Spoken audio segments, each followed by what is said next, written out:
చేసుకోనంటేనేమో నువ్వు కొడతావు, చేసుకుంటా అంటేమో ఆయన కొడతాడు. నీ ఇద్దరు పొత్తులో నేను చేస్తున్నా. Watch our film Raju vs. Rambai with extended cut, streaming now only on ETV Win.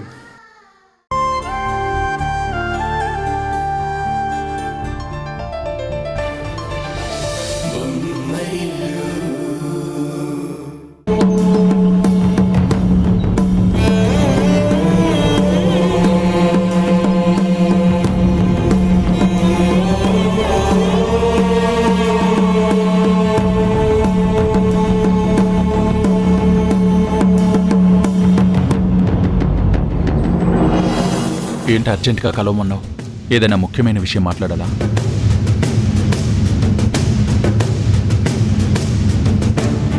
ఏంటి అలా చూస్తున్నావు? నువ్వు చెప్పాలనుకుంది మొహమాటం లేకుండా చెప్పు. నువ్వు సస్పెండ్ అయిన విషయం నాకెందుకు చెప్పలేదు? ఆ విషయం నీకెలా తెలుసు? మేఘన వాళ్ళ నాన్న మాట్లాడుకుంటుంటే రాములమ్మ విందంట, నాకు చెప్పింది. అసలు ఎందుకు నేను సస్పెండ్ చేశారు? నువ్వెలాంటి తప్పులు చేయవు కదా. నేను తప్పు చేసినందుకు సస్పెండ్ చేయలేదురా. వాళ్ళ తప్పులు కప్పిపుచ్చుకోవడానికి నన్ను సస్పెండ్ చేశారు. దాని గురించి నేనేం ఫీల్ అవ్వట్లేదు, నువ్వు కూడా ఫీల్ అవ్వద్దు. ఒంటి మీద యూనిఫామ్ లేకపోయినా వాళ్ళ తప్పులు నేను బయట పెడతాను, వాళ్ళకి శిక్ష పడేలా చేస్తాను. ఇంతకీ ఈ విషయం అమ్మా నాన్నలకు తెలుసా? తెలీదు, తెలియకూడదు కూడా. వాళ్ళకే కాదు, కిరణ్కి కూడా తెలియకూడదు. ఇప్పటికే అమ్మా నాన్నల మధ్య అపార్థాలు పెరిగిపోయి దూరం పెరిగిపోయింది. ఇటువంటి పరిస్థితుల్లో నా విషయం కూడా తెలిస్తే వాళ్ళు తట్టుకోలేరు. ఏంటోరా, అమ్మా నాన్నల పరిస్థితి తలుచుకుంటుంటే బాధేస్తుంది. ఎంతో అన్యోన్యంగా ఉండే వాళ్ళ మధ్య ఇలాంటి గొడవ వస్తుందని నేను కల్లో కూడా అనుకోలేదు. ఒక రకంగా దీనికి కారణం నేనేరా. నేను సక్రమంగా ఉండుంటే పరిస్థితి ఎంత దూరం వచ్చుండేది కాదు. నువ్వు కొంతవరకే కారణంరా, మిగతా అంతటికీ వదినే కారణం. అనవసరంగా మా మీద పగ పెంచుకుని ఇంట్లో ప్రతి ఒక్కరిని కష్టపెట్టాలని చూస్తుంది. ఏం చేసింది ఆ రాక్షసి? మళ్ళీ మిమ్మల్ని ఎలా కష్టపెట్టింది? వదిలే అన్నయ్య, అవన్నీ నీకెందుకు, వదిలే. ఇదేరా మీతో ప్రాబ్లం. ఏం జరిగిందో మీరు నాకు చెప్పరు. చెప్పినా నువ్వేం చేయలేవులే. వదిన వల్ల మేం పడుతున్న ఇబ్బందులు చెప్పినా, డాక్టర్ శ్రీవాణి గురించి చెప్పినా, కార్తీక్ గురించి చెప్పినా, వదిన వాళ్ళ నాన్న చేసే కుట్రల గురించి చెప్పినా విని బాధపడ్డం తప్ప నువ్వేమీ చేయలేవు. ఎందుకంటే ప్రస్తుతం అన్నీ వదిన గ్రిప్లో ఉన్నాయి, ఇంక్లూడింగ్ యూ. ఇటువంటి పరిస్థితుల్లో జరుగుతున్న దారుణాలని నీకు చెప్పి నిన్ను బాధ పెట్టడం నాకు ఇష్టం లేదు. అందుకే నీకేమీ చెప్పడం లేదు. అర్థం చేసుకో. ఓకేరా, అర్థం చేసుకుంటాను. కానీ నా సైడ్ నుంచి మీకు ఎలాంటి హెల్ప్ కావాలన్నా చేయడానికి నేను సిద్ధంగానే ఉంటాను. ప్రస్తుతానికి మాత్రం నువ్వు ఒక హెల్ప్ చేస్తే చాలు. ఏంటి? నా సస్పెన్షన్ విషయం మన వాళ్ళెవరికీ తెలియకుండా చూసుకో.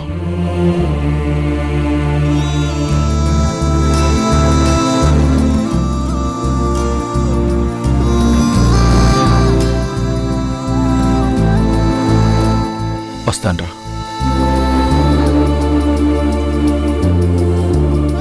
ఇంటి పెద్ద కొడుకు నాలాగా దత్తం అయితే ఇంటి పరిస్థితులు ఇలాగే ఉంటాయేమో.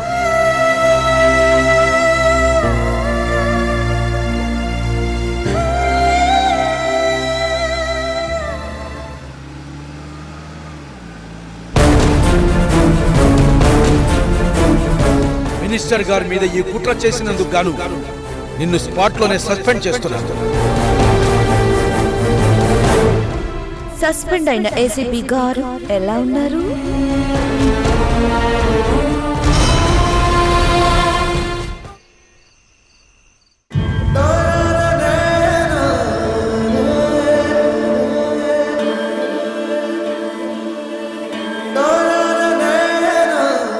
వెనక ముందు ఎవరు లేని ఆ పల్లవిని మా ఇంటికి తీసుకొచ్చి పురుడు పోస్తానని, ఆ బిడ్డకి తల్లిగా నేను మారతానని ఆయనకి మాటిచ్చాను.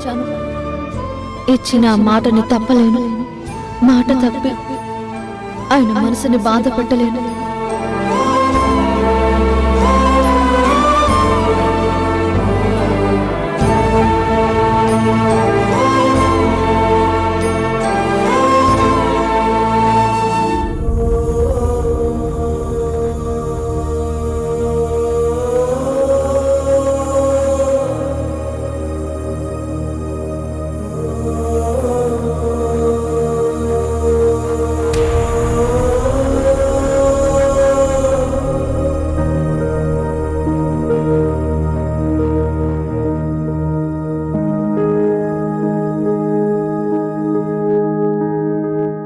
ఇంకా పడుకోలేదా మావయ్య?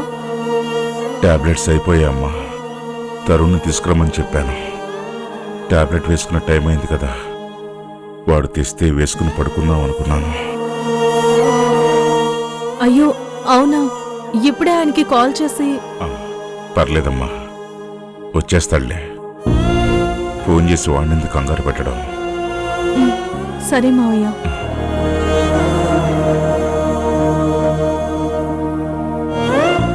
హారిక, ఇలారా. ఏంటత్తయ్య?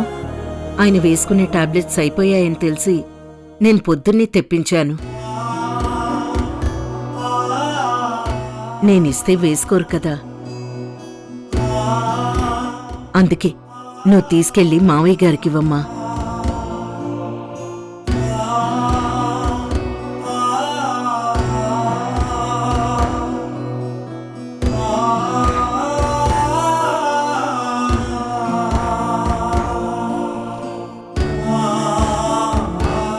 మామయ్య గారు, టాబ్లెట్స్ వచ్చాయి, వేసుకోండి. తరుణ్ వచ్చాడమ్మా? రాలేదు మామయ్య గారు. మరి ఈ టాబ్లెట్స్ ఎవరిచ్చారమ్మా? మీకోసం అత్తయ్య తెప్పించారు మావయ్య.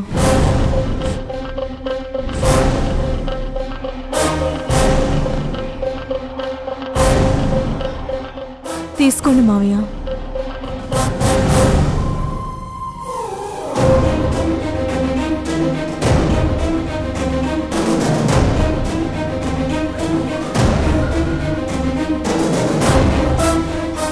తీసుకోండి మావయ్య.